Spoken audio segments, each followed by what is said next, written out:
Hey, how's it going? My name's DuplicateToast, and this will be a lazy man's guide to the moons of Peril. So starting off, this is a activity geared towards mid-game players, similar to Barrows.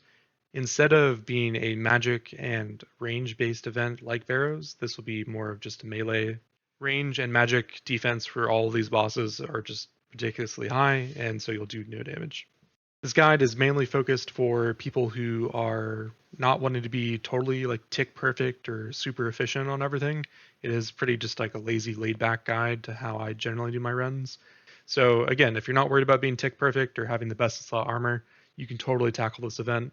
And in terms of stats, like I just ranked up my strength off this, and overall combat is just 102. So I'm not even that terribly high, and I can pretty much breeze through it and not worry about dying. Although this is a guide for players who've already completed the quest, if you are looking to fight the bosses for the first time during the quest, this guide will still suffice. I've found really no difference between the difficulty of the quest boss versus the normal game boss, as opposed to say like a Vorkath, where the quest boss is significantly easier, both in damage output to the player, as well as like the overall health bar for Vorkath compared to the normal game where everything is just obviously amped up. So starting off, let's go ahead and talk about how to get here. So if you've completed the quest, like I said, then you have a few means to actually get here. So starting off with the Fairy Ring, which is currently what I'm using.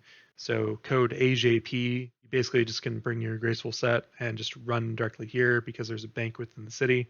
So there's no need to gear up with literally everything you're going to fight the boss with before running over here anyway. If you do have access because you're a main account, or in the case of the Iron Men, if you've gone through the rumors within the Hunter Guild and obtained enough feed, which is 10 per travel point, then you can actually create these quick travel points, and there happens to be one right next to the city. If you're a normal account, you can just buy that from the GE. It's nothing crazy. It's feed, some limestone, and I think a few other items. If for whatever reason you don't want to use any of those, you can also just use the Fortis teleport and again run over. You can charter a ship, or if you want to be even further from that, you can do a Ring of Dueling Fortis Coliseum teleport, and again just run on over. There is another option that I just recently learned about. So once you're inside the city, to the right hand side, there's a mining area. And if you mine the calcified rocks, you can actually go through and obtain a calcified item, which you can use on an anvil along with a hammer. And you have a small chance to receive like a calcified moth or something like that, which is a one-click, one-use teleport to actually get you within the city. So if for whatever reason you want to get some AFK mine experience as well as just some one-click use teleports, then I would recommend coming over here. So in terms of gearing for the fight, you don't really need to bring anything in your inventory. It's pretty much a one-click emergency teleport, which is recommended just for most bossing activities, as well as a special attack weapon. In my case, a DDS is my best thing, and that's totally sufficient here.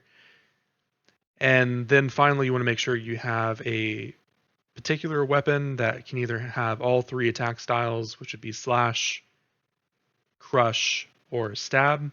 Otherwise, you can just bring best in slot for you on each of those styles, just because each boss is weak to a certain style.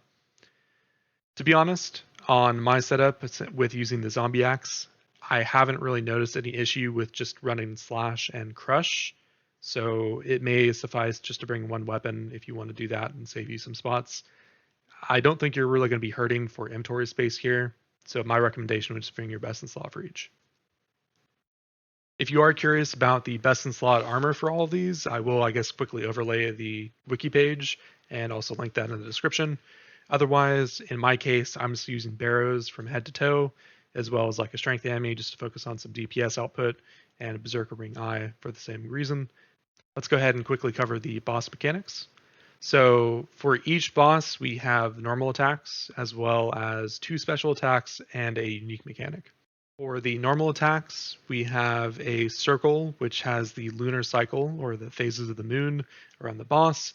And for each active phase, or each active cycle, we'll have a highlighted circle that we'll want to stay on, otherwise we'll take like tick damage.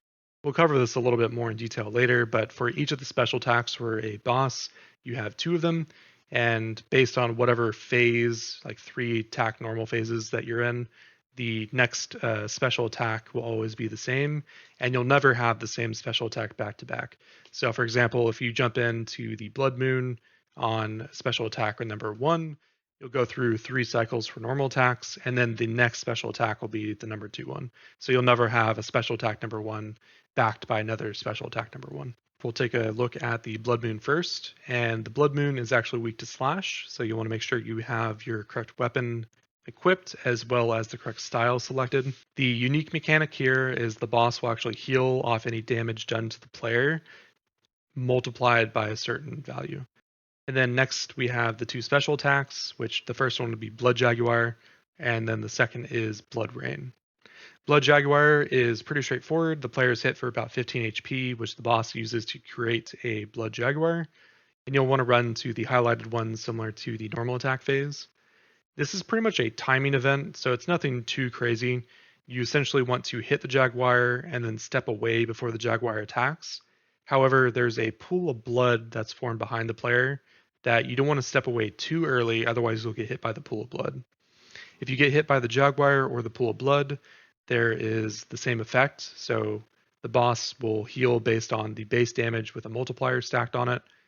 When you actually attack the Jaguar, you'll have a small percentage of that damage dealt to the Jaguar healed back to the player. So during this phase, it's good to either eat up, or if you just want to just heal off the Jaguar, you can. The next special attack is the Blood Rain. This is a very similar mechanic to what you'd experience in like Theater of the Blood during the first boss fight there, where essentially you have blood pools form on the ground throughout the various waves of this special attack. And basically, you don't want to stand on the blood before it explodes. Very similar to the Blood Jaguar attack. If you do get hit here, again, it's going to be the base damage done with a multiplier to actually heal back the boss. The next boss is Blue Moon.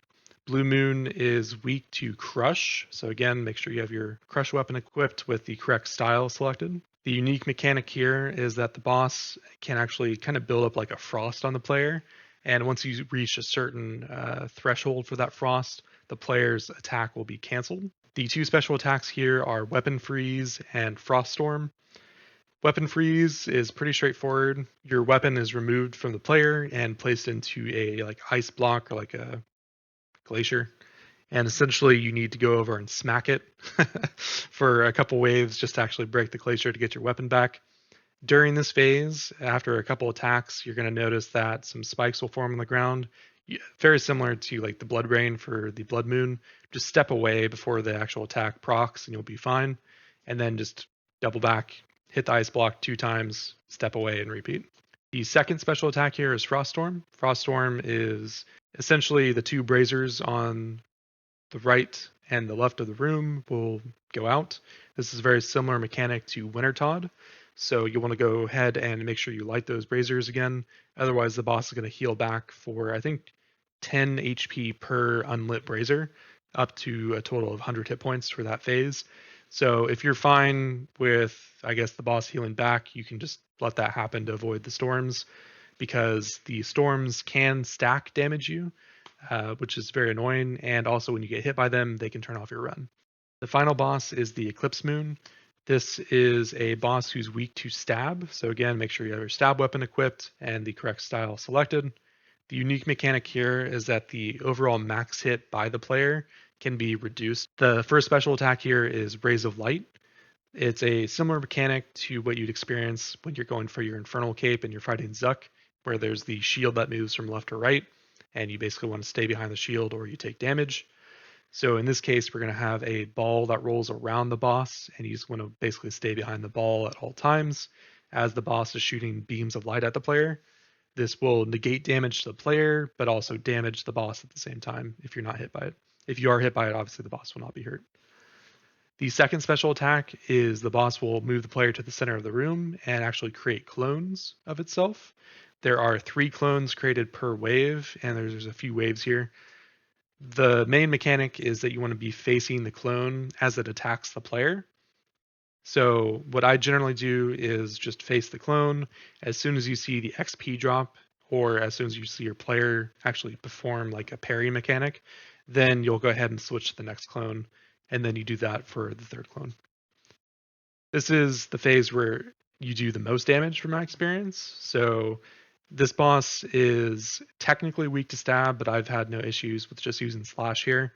Once into the middle room, I generally start with the northwest. It's just the cycle that I found to enjoy the most. You can obviously choose whatever one fits best for you. However, again, just go to the northwest one to start here. And no matter where you start, you'll want to just go ahead and run to the camp, and then we'll touch on a few things that I've changed at the camp just to make life a little bit easier based on my about 38 runs, as you can see in the chat box here that I've done. Now that we're at the camp, we'll make a few changes to the camp, and then we'll go ahead and stock up on our inventory for some potions, which will act as our divine combat, or super combat rather, and also get some food.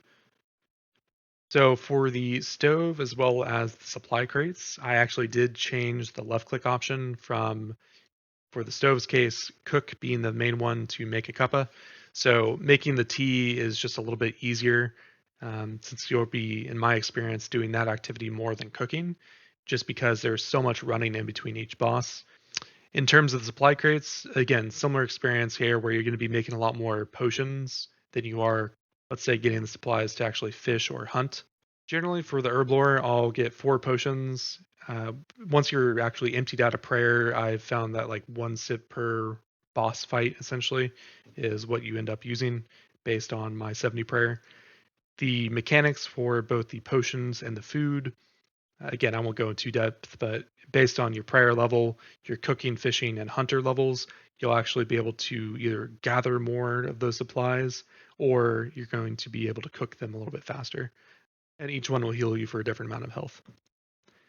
So generally, since this room that I start with does not have the fishing supplies in it, I go ahead and just grab the hunter as well. Generally, I like to have my 4 potions just stacked here, nothing too crazy. And then we'll run over here to the hunter area. And then we'll get about 6 of these, and I won't worry about grabbing any more because we won't really need that many pieces of food. Come back over here and let's cook them.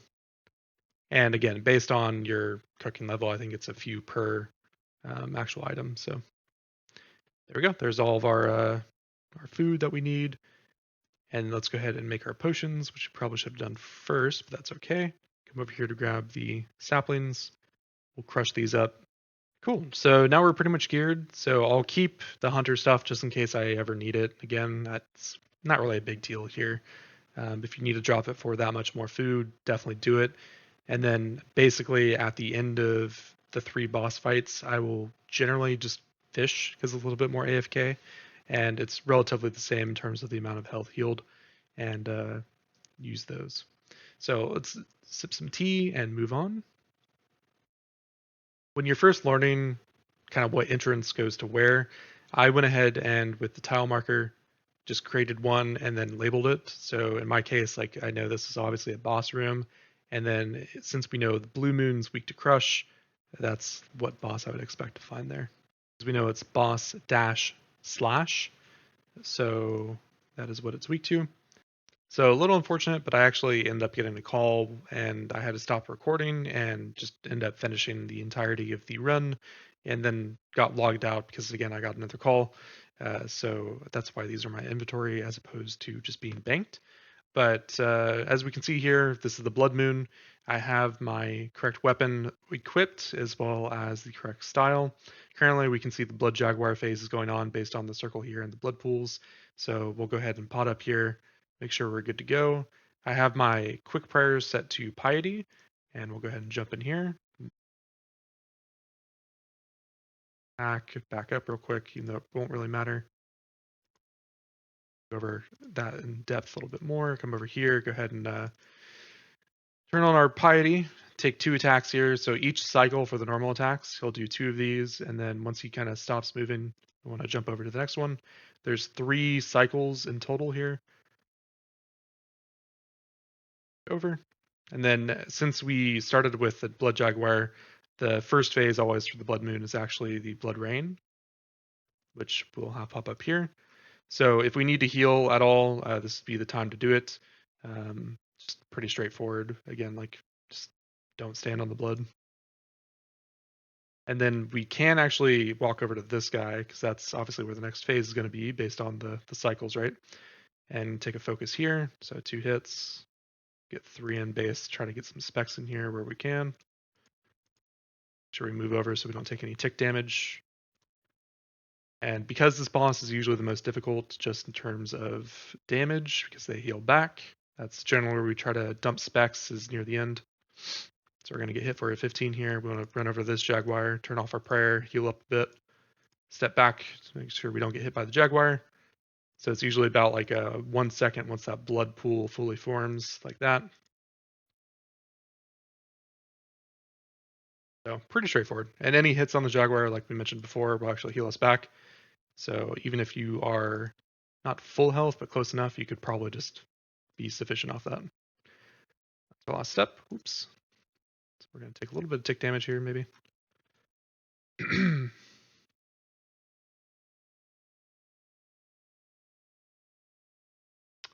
hopefully kill it on this hit. So that'd be nice. Cool. As soon as you kill it, it'll go ahead and dive bomb into you, just like in the quest. So you'll turn off your prayer.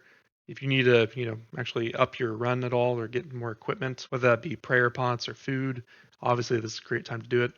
Otherwise, go ahead and switch styles. We'll switch weapons, switch styles. We know that the blue moon is next, and again, we can see this is just the actual weapon freeze phase, so we'll go ahead and jump in here because it's not really that big of a deal. Oop. Don't get hit by that. Get a couple attacks in, see where the spikes are going to spawn, step away, step back. Crazy. Then even after that last phase, we're going to see at least one more spike. Okay, maybe not on this one. But generally, even after you get your weapon back, it will actually spike one more time. So you just want to be careful of that before you actually step over to this particular tile. And same thing as all the other bosses. Generally, I'll just try to heal up in between stages. So now we have the Ice Storm.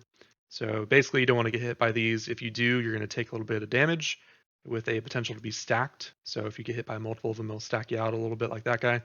So just avoid these as best as you can. Take your time if you want. The boss will be healing up 10 per brazier that's lit. So actually, let's get hit by one of these, maybe. Just show you that damage. So we can see we're being stacked a little bit, and then our run energy does get turned off, so we can turn that back on. Phase does end pretty quick, so we can just get back to this tile, do our thing. We can see we actually got hit by the freeze there, so end up not getting attacked. Normally I wouldn't heal, but just playing it safe a little bit. So, and sometimes like when you jump into the middle, this is just an expected outcome. Unfortunately, sometimes you just get unlucky on either of the rolls. I mean, it's all RNG based, right? And hit that out. We'll see the spikes come back one more time. Just make sure we dodge that. And then get ready to attack the boss.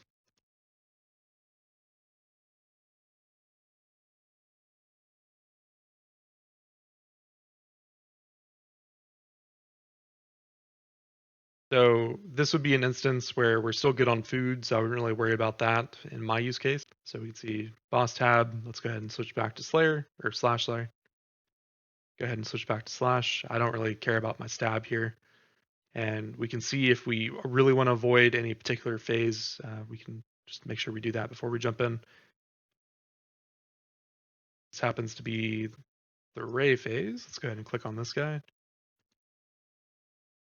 So I am a little behind, which is okay, but with the tile markers, let's run a little bit. I'll get hit. And we'll show it on the other phase once we get back to it. But essentially, you just want to have these tile markers set. You can run a little bit on this last one and come back, hit the boss. I'll include these tile markers in the description if you want to just import them on yourself. Basically, as soon as you get hit into that phase, it's straightforward enough to just walk it without any real worry.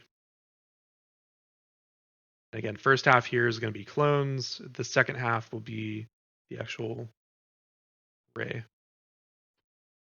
In the center, best time to heal is right about now. So we'll go ahead and do that. Prayer up, face the clone, see the XP, switch. See the XP, switch.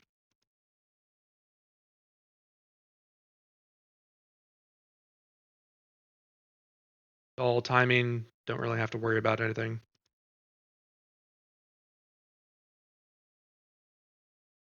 That's that. Since we did come in a little bit late, I'll try to include just the Ray phase for one of the other fights that we'll get into. But at this point, we've completed all the bosses, and we obviously can either get more supplies. In my case, I'm going to go ahead and fish up to make sure I have more food for the next run. Generally, I wouldn't have obviously any items in here like this, so we would just have all this filled with food, and then I would cook that just here before running to my next spot. So since we already have the net, let's go ahead and fish up here. Pretty AFK, you can take a second, go do something, and then once you fill up, let's go cook. And again, based on cooking knowledge, we can actually cook 2 fish at once, which is nice. I mean, it's pretty quick anyway, but now that we have our rewards, come in here. I did mark these, even though I really just run this one route, so going back doesn't matter too much. See our items there, and then you have obviously the few options. Generally, I do bank all just so you keep your inventory clean. If you do take all, obviously it'll come in here. Or if you happen to like try to move away, it's gonna either drop them on the ground if you have no space or throw them in your inventory. Alrighty, so that is the gist for all the moons of peril. Cycle of the boss pretty much turns into the next one, right? So as soon as you kill the blood, we get kicked to the camp to go fight the next boss. And same thing here for the reward room. Once we finish this, we have the option either to go back to the boss we just fought or kind of moving on to the next one, which in our case is the blood moon. So we'd come out this way. You can pray against these guys if you really want, but really you're just going to run down if you want to place a marker. And then since we switched our camp from cook to make the cup of tea, we'll just left click on that and it'll run us all the way over. And then we're pretty much good to jump over here. Turn off my run, and then any of the prayer, basically turn that off as well. As soon as this ball starts moving, you basically want to click.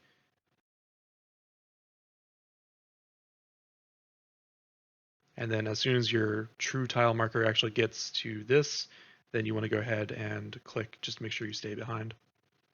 That way you can just walk the entire thing. You can also heal during this, not a big deal.